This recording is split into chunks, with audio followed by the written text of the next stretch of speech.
Голема бина, бројно полициско и партиско обезбедување од СДСМ, стотици новинарски екипи од земјите од регионот и од Европа.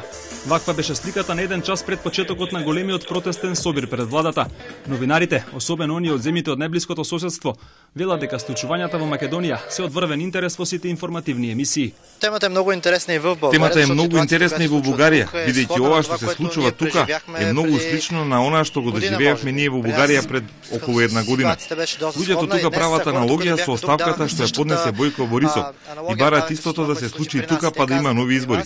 Сите 4 национални телевизии од Бугарија се тука од петокот и ќе останеме до вторник. Овде су сви важни хрватски медии. Тука се сите важни хрватски медиуми. Хрватската радиотелевизија почна да известува уште за случувањата во Куманово и целата мината недела сме тука. Ова е многу важно за нас. Иако Македонија не е на врвот на светските вести во меѓународните медиуми како CNN или BBC, во Хрватска е топ тема, особено кога има немири или големи собири како овој. На разглас се пуштаат дел од така наречените бомби кои ги објави опозицијата, а се подготвуваа и музичарите кои треба да настапат на денешниот собир.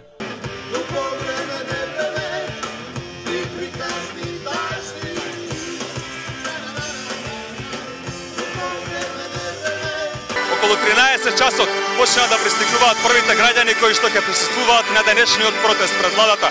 Проценките за тоа колка ќе биде вкупниот број на граѓани кои ќе учествуваат на денешниот собир се различни, од неколку десетици илјади па се до 100.000.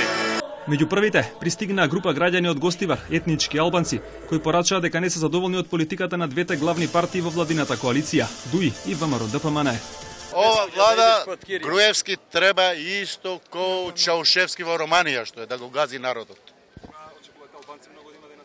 Да, има многу. Има од Гостивар автобуси колку сакаш од сите страни. Официјалниот дел од денешниот собир е предвидено да трае околу 2 часа, но лидерот на СДСМ Зоран Заев најави дека тие нема да заминат од владата, се додека Груевски не си поднесе оставка.